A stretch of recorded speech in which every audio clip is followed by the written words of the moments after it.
Hello, and welcome to another episode of the Steer Your Career podcast. Today, I'm really excited to have a technology recruiter from Riot Games. And we talk a lot of inside baseball about what the recruiter experience is, how you as a candidate can get in front of the recruiter. We're going to tell you exactly how long a recruiter looks at your resume for, and we'll be dropping lots of other great strategies on how you can accelerate your career. So listen to this episode with Hatu Kanu. He is a tech recruiter from Riot Games, and you'll learn a lot. Before we head into that episode, let me just remind you how we help Academic Careers. We help to accelerate careers. We help get people great jobs quickly, confidently, and with lots more money. The way we do that is with our proprietary framework, with mindset, with a community, with accountability, and with support through the whole way, including negotiating your offer and your first 90 days in the role. So if you're interested in working with me and the amazing Kadima Careers team, go to our website at kadimacareer.com, Kadima careers.com, or reach out to me on LinkedIn, where you can always find me. And before we head into this episode, the last three words I will leave you with are own your career. Hello, and welcome to another Steer Your Career podcast. Today, I am super excited to have on the podcast Hatu Kanu. He is a seasoned recruiter. I met Hatu by seeing him on a webinar with an expert on LinkedIn, Jeremy Shipling, who's also been on our Sick Career podcast before, so check out that episode. But today, I'm really excited to have Hatu on here, and we're going to dig deep into the life of a recruiter. But Hatu, share with the Sick Career podcast audience here a little bit about you. Thank you so much for having me, Alan. I'm really excited to be here. I always love talking about careers. As I always say, my career is other people's careers. So I'm glad to be here. But a little bit about me. Went to Cornell for undergrad, industrial and labor relations, which is basically all the people aspects of business. And that kind of really sparked my interest in how people really are the aspects that accelerate business. Just fast forward a little bit, I did agency recruiting in New York for 2.5 years before going to business school in Michigan, and then came back afterwards and did recruiting. So I've recruited in the gaming industry, at a hedge fund, banks, startups, larger tech companies as well, all doing placements there. So yeah. So you are an expert recruiter, a trained professional recruiter, and you've worked at different shops, sometimes externally at an agency, like a headhunter, essentially, or executive recruiting, sometimes internally at Riot Games. Which other companies did you do internal recruiting for? Yeah, so at that point, I was doing some consulting for some startups. So I've done some internal,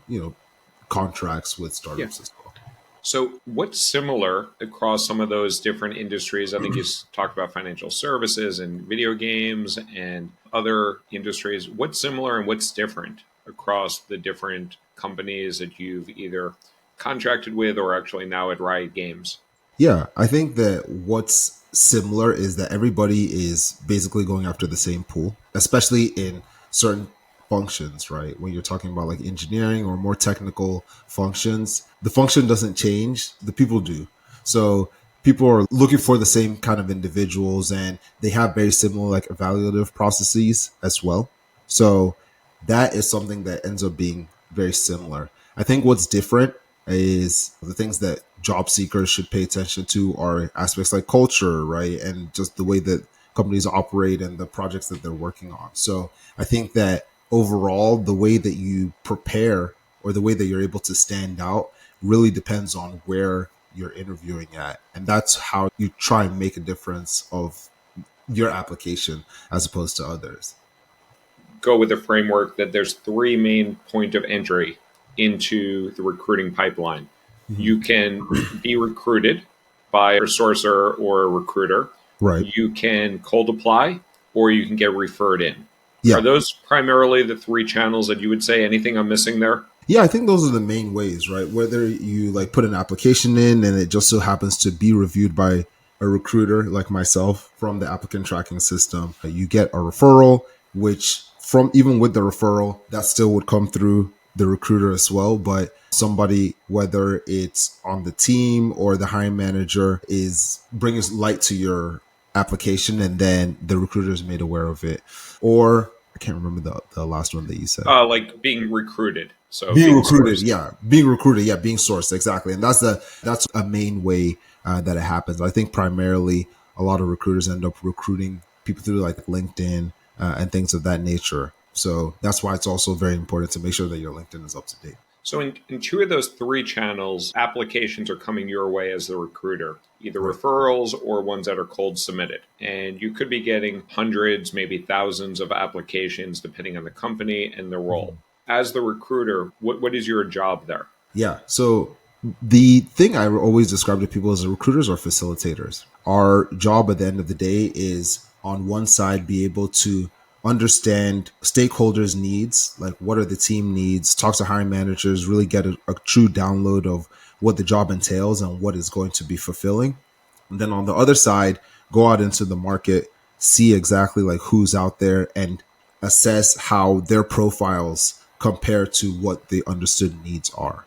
So in those times, we're reviewing application materials, whether it's like resumes, sometimes cover letters, not as much, LinkedIn profiles, if we're sourcing, all kinds of different things like that to be able to understand, all right, from what I know and what I've been told from hiring managers, how does what I see compared to that? Do I think that this is going to be a good fit? And I always tell people that it's important to make it as easy as possible for people to make those linkages because, truth be told, you're getting so many applications, especially in this job market, that come in and very qualified applications. You have to be able to make yourself stand out, and you have to also make it very easy to see that you're a good fit for the role. So before you kick off a new role or a new requisition, you Mhm. typically sit down with a hiring manager to identify what they're looking for, correct? Correct. Correct. Yeah. Yep. And what sort of questions are you asking that hiring manager, or what sort of information are they giving you Mhm. to identify how you, as a recruiter, should filter out the candidates to get to a short list? So, one of the biggest things that you want to understand is how the role came about. So, to be able to know who would be good for the role, you want to know what need the role is going to be fulfilling. So, we want to understand the structure of the team, what the current initiatives are that they're focusing on, and how this particular role is going to have impact. Also, getting a good understanding of what skill sets are absolutely critical and necessary. Sometimes you see a job description and 10 different skills that are listed as required skills, and nobody's going to have all that. So a lot of times I ask hiring managers to force rank them and say, if I can only get you three, which three are the ones that you want here? Being able to get an understanding of which are critical. And a lot of times they will do that. And then also knowing like past experiences that people have had, which ones will suggest that they would be good for a particular role. So is there any company of interest? Is there any kind of title of interest? Things of that nature. So all of that is being collected. Another thing, what location is important? Can the person work remotely, right? Do they have to be in a certain area or vicinity to be able to have the job? So those are all things that are going to be asked about from mainly just like our resume and application and LinkedIn standpoint, then also getting a deeper understanding of what are some of the skills that don't necessarily jump off the page that you need. What kind of like communication skills, leadership skills, things of that nature that come into play so that when I am looking through the initial pass of resumes and applications, I'm able to spot which I want to go into further detail with. And then when I'm having some of those preliminary calls with candidates to see who would be a good person to present to a hiring manager, I know exactly what I'm looking for and what I'm asking for. And you mentioned that the hiring manager will talk about the companies that people came from, maybe the titles that they held before, the locations. How important are the companies and titles compared to skills? Because Yeah. Yeah, good question. I asked that question to get a sense of a few different things. If there's a specific company that has folks that the hiring manager knows have this skill set, then I want to like explore more there. If there's a dedicated pool that I think would be strong, then maybe I'll go to that company. I also want to know from the size of what they've worked on before, if a certain company works at that same scale, then that would probably be a good place to look. But a lot of times that information generally is okay, from previous experience, I want someone that has like startup experience. It's okay, cool. That helps a lot. Now, granted, someone could work at a big tech firm or work at a bigger company and still have that entrepreneurial or startup experience per se, but this helps me know that this is something that is important to the hiring manager. If a certain company is known to use, for instance, if we're talking about software engineering, a certain company is known to use a certain language, then I can know, okay, this is a dedicated pool to start from. And frankly, a lot of times that information is just helpful for me to start my search. I may go to said company and start looking, and then I start to dig into, all right, a lot of people from this company seem to have come from here. Maybe that's the root of it all. Maybe that's where they all learned it. Let me go and do some more exploration there. So it kind of just kicks off that search, but it's not really as important from a title standpoint. What's more important is the competency. How do you identify the competency on a resume? Is that through referrals? How do you assess if someone's competent or not? Because people can put anything on a resume. People do put anything on a resume, but I think just knowing that you can have a good resume, but eventually the goal of having a good resume is, yes, for it to be seen, but you want to be able to advance in the process. So if you don't actually have those skills, or if like you, for lack of better terms, lie about your skill set, it will eventually come to roost. So I think it's important to have a good resume that's able to get pulled, but at the same time, you want to make sure that you can actually speak to those skills. And usually from the preliminary calls that I have or from hiring manager review, we're able to see whether someone actually does have the skills that they say that they do on their resume. And Jeremy talks about this a lot, Jeremy Schiffling, about the importance of the referral channel. And he refers to this stat, which I've quoted since, that only 7% of people use the referral channel, but Yeah. 40% of all hires come through the referral channel. How do you, as a recruiter, weigh a resume that comes onto your desk or your screen from a referral versus something that's cold applied? So I think one of the things that you realize is that a referral, right, at the core of it is somebody internally is vouching for you, right? Whether it's for you being a good cultural fit or whether it's for you having the right skill set, that is obviously like a step above anybody else who is applying, right? So it is a step up, but it's not the end all be all. And I think that's important. It's becoming more and more clear these days that like a referral doesn't necessarily guarantee that you're going to get an interview, does not guarantee that you're going to get the job. So a referral is just that, a referral.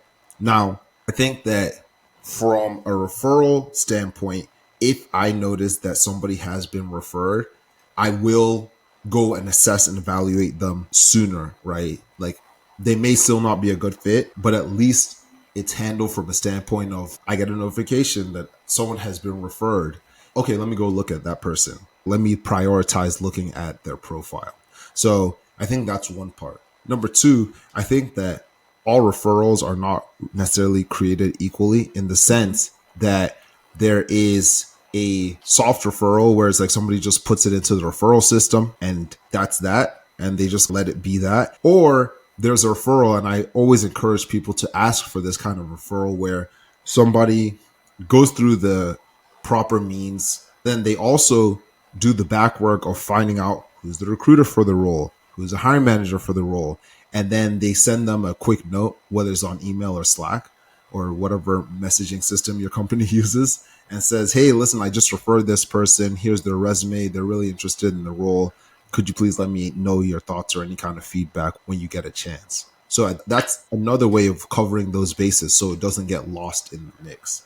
And all referrals are definitely not created equal. I've seen that as well. So I happen to be pretty good at getting referrals in while I was at Mhm. Google. And I think I got 9 people referred in there, which was pretty high over my five Wow. and a half Yes. years. Yeah, okay. And I would typically like ping somebody, or like we used GChat there, not Mhm. Slack. I would ping the hiring manager, usually the hiring manager or the recruiter, about the Yep. person. And then it would almost always lead to an interview. Didn't Yeah. necessarily mean the person was getting a job, but usually led to at least a conversation with a recruiter. Yeah, exactly. Exactly. And that's the thing. At the end of the day, you're being put in front of the same kind of process. The process does not get easier from being a referral, but you're at least getting your resume pulled, or you're at least making sure or ensuring that it's actually being reviewed, which is what ends up being important. So lots of people have questions about this ATS, application tracking Yeah. software. Yeah. You as a Yeah. recruiter have worked in probably multiple different iterations of it, and you're working there lots of the day. Yeah. Explain to our listeners what is an application tracking software, often referred to as ATS. Yeah. I get this question all the time from my career coaching clients. It's always the hot topic, right? So, an ATS or applicant tracking system is simply just that, right? It is a system that is used to track your application or applications throughout the whole process, right? It goes from the aspect of when you submit your resume, and it goes through the review process for the recruiter, and then however the interview process moves on from there, it keeps all that in a centralized location, right? So that is really what an applicant tracking system is. Now, depending on the applicant tracking system, some will have different bells and whistles and some will have different capabilities. But at the core of it, that's really what each has from an underlying standpoint. How do you use it as a recruiter? Riot Games is a very popular company. You probably get lots of resumes in when you have an Yeah. open rec. Yeah. How do you use the ATS to siphon through hundreds, if not? Well, you tell me. If you have a popular role that you're Yep. posting at Riot Games or one of your former companies, talk about like the volume of resumes that you would expect to see as a recruiter, and then what you do next. Yeah. So the volume of resumes is going to depend on the role. It will depend on the role and the popularity of the role. So sometimes you open up an application and you get 300 resumes within like a few hours. Sometimes it like just comes in, like drizzles in. It really just it really honestly just depends. So from that standpoint, then all those are compiled in a way that is like easy for me to review. And like I said, if it's something that's very popular, that stat of recruiters looking at resumes around on average 7 seconds is very real, right? Because remember, the information that I received before from the hiring manager, I am thinking about that. So I already go in to a resume like knowing what I'm looking for. So I'm scanning through, seeing what I'm looking for, and if I don't see it on there, or if it doesn't seem to connect quickly, then I move on. So that's like an initial pass. What are you That looking at in those 7 seconds? Like you're looking on your screen, piece of Yep. paper. What are you looking at? I will look at generally like education, or like when education, or like get a set, try and get a general sense of like how much experience you have. I'm going to look at roles and companies a lot of times to look at like tenure at each of those. Are you too like jumpy, or are you staying at places for a very long time? I'm going to be looking like at within each role, what are some of the things that you accomplished, right? So what kind of tools were you using? What were some of the accomplishments that you had, and scanning through for those. So that's a lot to try and get through in 7 seconds. So it's a very quick scan. This is where job descriptions are your best friend, because a lot of time the stuff that's on the job description, I'm looking for some sense of that on there.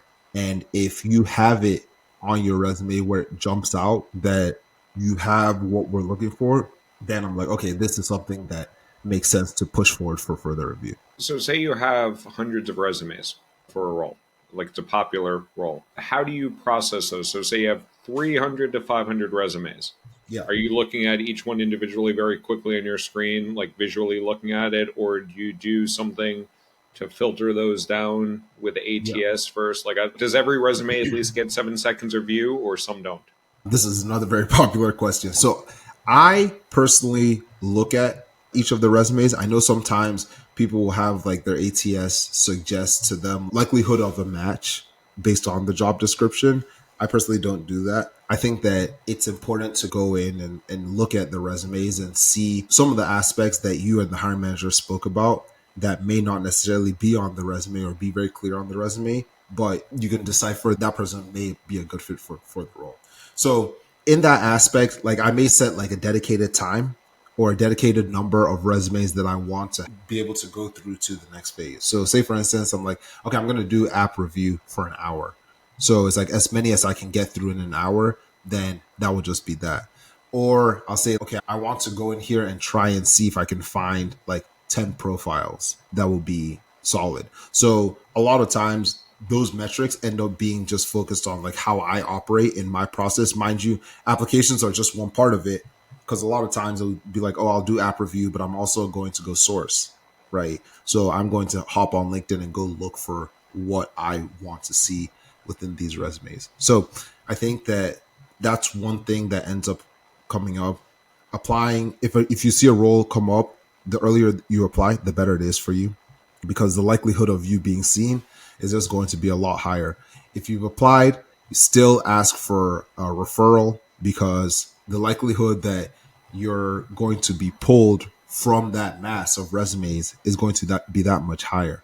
If someone asks a recruiter, hey, this person applied, I want to refer them. Can you go look at their resume, please? Reach out to a referrer, reach out to the hiring manager, if possible, to get them to show interest in your profile as well. That's also something that's going to ignite a recruiter to be able to go review your resume.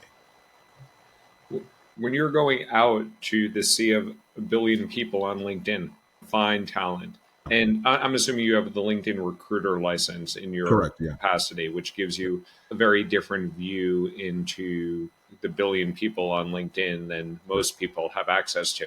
Because it's $10,000 annual license. I think you don't pay it, but I guess Riot Games does, or your employer pays it. Yeah. So when you're going out there, how are you using LinkedIn Recruiter? How are you trying to identify talent? What sort of search criteria are you looking for? There are these seemingly antiquated things called Boolean strings that a lot of people use. And Boolean strings are not necessarily just, they're not limited to recruitment. You could actually probably just use one on Google as well from a search standpoint. But a lot of times, those are the search strings. They're essentially just search strings, right? And these are the search strings that I'm using on LinkedIn Recruiter to be able to narrow down a talent pool. So when you get into LinkedIn Recruiter, it has so many different categories of things that you could be looking for, whether it's location, whether it's a skill set, whether it's a title, keywords, companies, education, and that's just to name a few of them. Within those, you can make search strings to be able to narrow down how many people fit within the criteria that you're searching for. So a lot of times I will go in there based on the job description, based on the conversations I've had with the hiring manager. I'll type in different aspects to narrow down the pool. What sort of And aspects would you type in? it really depends on the role, right? So if a role is location specific, then the first thing that I'll do is narrow it down to a certain geography. And then if it's a specific like role or title, then I may put the title in.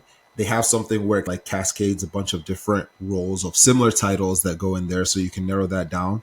And then keywords are really some of the most important things, right? So if it's like a specific skill set that has been mentioned from the hiring manager or the job description, then I'm going to like search for that skill set. And I'm going back to software engineering. It's like, okay, they said that they can use like C# or Java.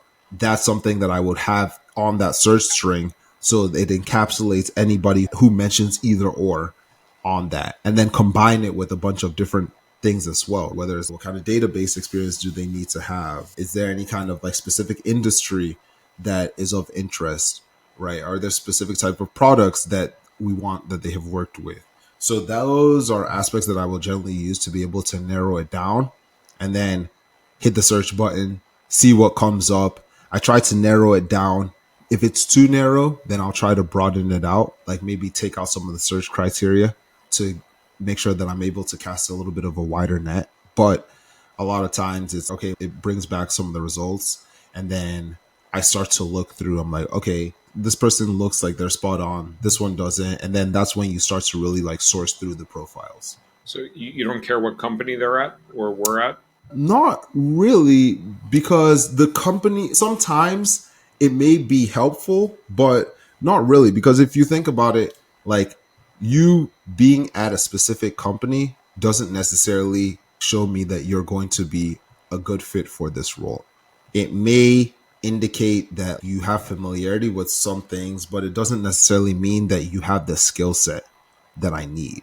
Sometimes I may search by a certain company, right? If I know that they work with a certain like language or tooling that I need at a certain company, I might have a search that's focused on that, but it will be a limited search, and then I'll like cast a broader. There would be no bonus points for someone who came from EA or Activision or Epic Games or something like that. I think that maybe in certain instances it could be like, oh, we know that they do it well over there, or we know that they have familiarity with this because they've done something similar.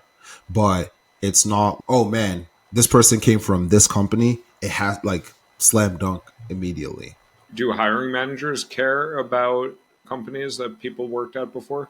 No, because it depends again. Because at the end of the day, I care what the hiring manager cares because my job is to make them happy and to make their jobs easier and build out their team. So the same thing with the hiring managers is they may see something as an indicator, and these are all indicators, right? They may see someone with, like coming from like a certain program or working at a certain company or working on a certain team as an indicator, but at the end of the day, it's just that, right? There's like a bonus point for hiring somebody that hits on some of these indicators. It's just, okay, the likelihood that they know what's going on here is higher. Let's see what they can do.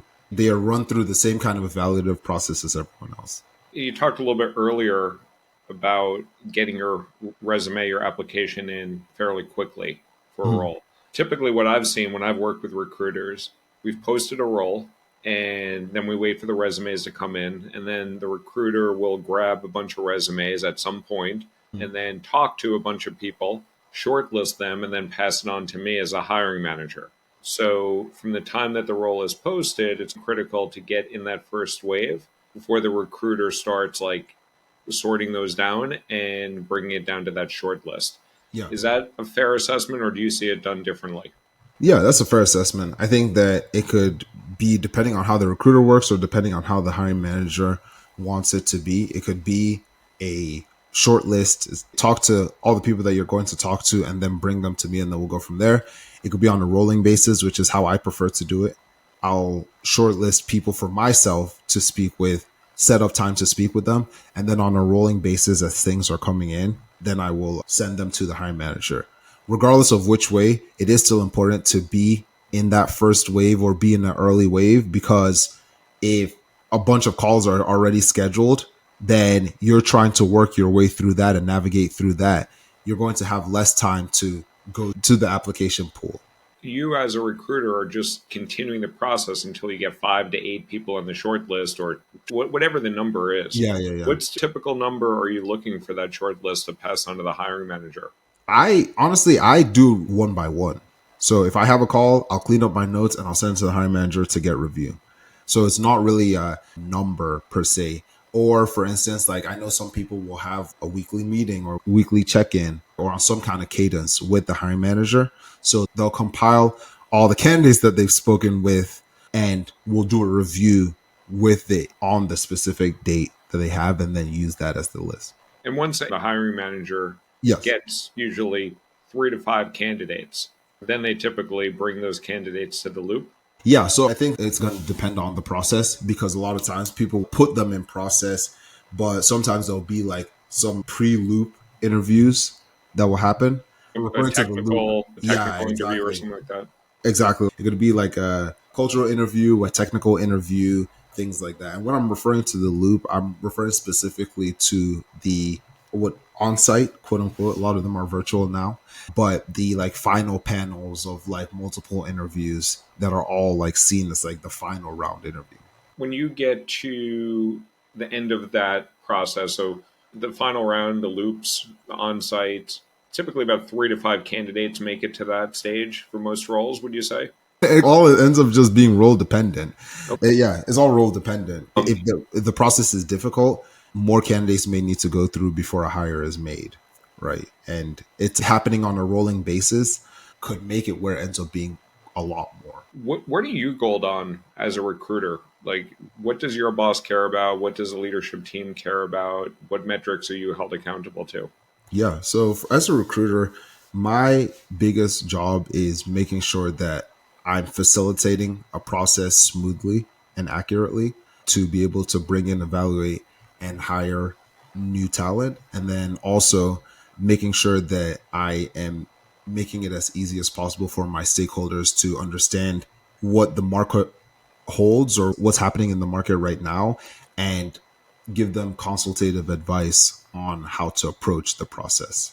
It's really almost like a middleman type of role where you're really getting a good understanding of like, all right, here's what the need is. Here is the talent pool, getting an understanding of the talent pool, and then trying to make a happy marriage in between the two. On your performance review or what your boss cares about, are there specific metrics that they care about? Like, how do you measure some of those things? Yeah, number of hires ends up is a metric that ends up coming. Right. Like, I think that being able to work with stakeholders is a huge aspect as well. Obviously, within a firm, how you're contributing to the team and the firm and the impact that you're making, that's something else that also ends up being really important as well. The reviews end up being a lot more holistic on like, all right, what have you been able to accomplish, set out based on what you set out to do in the beginning of the year, but it's how much are you making this process and how well are you facilitating it. And who are you trying to simplify it for and facilitate it for? Well, for one, myself, right? And two, like the team and the hiring managers, they're putting in effort to be able to hire somebody, and there's a requisition that's open. It's because there is a true need on the team. So being able to do this in an efficient and quick manner and bring in somebody that's able to hit the ground running and really contribute ends up being the true aspect of being able to satisfy. The team and the hiring manager are your stakeholders, Yep. and you're measured on like how many roles you're filling. How many roles filling and just overall like the smoothness of the process. The smoothness of the process as like feedback that you get from the hiring manager and the team that you're supporting. Yeah, because you have to be able to calibrate based on what's going on, and you have to be able to manage that process. We know that we set out looking for X. X is not necessarily realistic. I think that you may want to look at X minus one, right? That's a conversation that needs to be had. And just being able to make sure that you're doing that in a timely manner and really gauging that ends up being very critical. So being able to really serve as a true partner and help the hiring manager go out into the market, see what's there, and make suggestions ends up being extremely important. And that contributes to your performance management and your review and your bonus and all that stuff. Correct. And no feedback is ever solicited from the candidate. There is feedback. There is generally feedback. There are feedback and evaluation forms that people will send out, but not particularly from me. And do you ever see your results? It's a working process. It's a So working process. yeah, my They're whole collected. I mean, they're collected, but I personally have not seen them. I think that it's like something that's an ongoing process of seeing how best to aggregate and be able to understand them. Yeah. So my point of all this questioning is when candidates get upset that they're ghosted or get upset that they do not get a call back or get upset that the schedule changed on them or get Hmm. upset that interviewer did not show up, which I know is a very frustrating situation that occurs sometimes. No one really is held accountable for that internally. I'm not faulting you. I'm just saying as Yeah. the recruiting industry, there's not a lot of focus on the candidate experience. No, there is. I would beg to differ. I think that there is a lot of focus on candidate experience. I think that a myriad of different reasons as to why things happen. And I think that at the end of the day, you're trying to keep so many balls afloat in the air, and sometimes things slip through the cracks. I tell candidates all the time that in these kind of scenarios, it is important to ask, hey, what happened? But you really can't think that it's something that's necessarily personally related to you.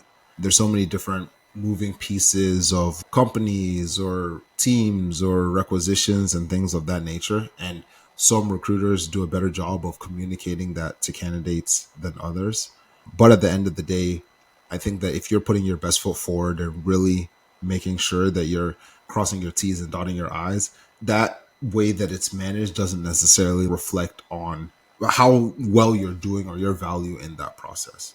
But right, so a recruiter may choose to be respectful, may choose to be responsive, may choose to get back to the candidate. But if they don't, there are these surveys that are collected, and you have no idea what your score is. You don't know what's going on there. As long as you're filling the role, and the hiring manager and the team is happy, and you're getting those butts in the seats. But Like yeah, I I'm not think. criticizing you Yeah, specifically. no, I know. I get that. I get that 100%. I think that at the end of the day, like you said, the teams are the stakeholders, right? The The internal internal teams. teams, yeah, the internal teams are the stakeholders. Finding the right candidates is the focus, right? So, for lack of better terms, it's almost like packaged candidates and stuff like that is like the product to satisfy said team. So, I think that in that standpoint, good recruiters do a good job of also being able to facilitate a great candidate experience. But at the end of the day, right, the recruiter is working for the organization and trying to help them be able to expand their teams. Yeah, So, and I've worked with some great recruiting partners that were really like kind, nice people, and also really supportive. And I've worked with some that aren't. And I would talk to a candidate sometimes and be surprised that they didn't hear back from the recruiter. They would yeah, like DM me on LinkedIn and said, "What's yeah, going on yeah, with the yeah, role?" I was like, "You should have heard last week that yeah, you're not in the running anymore." yeah, exactly. Yeah, I do think it's important to be able to send rejections or send regrets because people are waiting. People have Yeah. taken out the time from their schedules, and it's something that they're anticipating from a life standpoint. So it is important to make sure that you're at least giving some indication either which way. So this is a great conversation, but we do have to wrap up. But I do want to ask you for some sick career advice that you would give applicants on how to best increase the likelihood that they will get an interview. So, Yes, of course. yeah, because you're on the front lines. Yeah, exactly. Some days I definitely feel it more than others. But the sick career advice I would give is really use job descriptions as your treasure map. If a description is written, it's not just written just to have one. It's written to be used as a guide for the teams, for the recruiter, and for applicants as well. So really use that, tailor your application materials to that, whether it's your LinkedIn, whether it's your resume, whether it's a cover letter. Make sure you're tailoring all your materials because that ends up really giving people the belief that you are a good fit for the role and they put you in process. How do you tailor your LinkedIn for every role? Instead, maybe like you look at your LinkedIn and what your strengths are, and then you find roles that match those sort of strengths. For LinkedIn, it's more difficult because you tailor to the kinds of roles that you're interested in, like on a broader sense. Like at that point, certain roles or certain functions may have very similar job descriptions across 35 different companies. So tailor based on that. So Okay. I think that being able to make sure that you're getting a good understanding, if you're looking at job descriptions, you'll start to see some similarities across different companies for the same type of role. So use that, make sure that those are things that you're highlighting within your experience on your LinkedIn.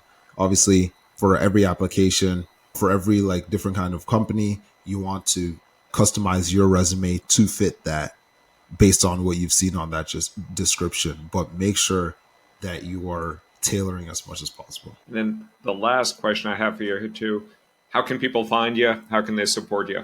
Oh yeah, awesome. Thank you so much again for having me here, Alan. This has been really great. I really enjoy it. I always love talking about careers. You can find me on Instagram at HATUKANU. You can also find me on the Power Pivots podcast where we talk about career shifts and demystifying them. So that's on Apple, Spotify, wherever you get your podcasts. If you have any kind of questions, you can also reach out at powerpivots@gmail.com. And if you're interested in career coaching as well, you can also reach out there. I have the interest form that you can send over and talk to you more about career pivots. Awesome. And I'm excited to be on Power Pivots. I know we recorded that. By the time this Yes. episode comes out, Yes. that episode will probably be out as well. Yep. So always like doing the pod swap. Yep. Exactly. Exactly. Very excited to have you. Thanks a lot. Appreciate all the insights and expertise that you brought to the table. So thanks a lot. Absolutely. Thank you so much for having me again.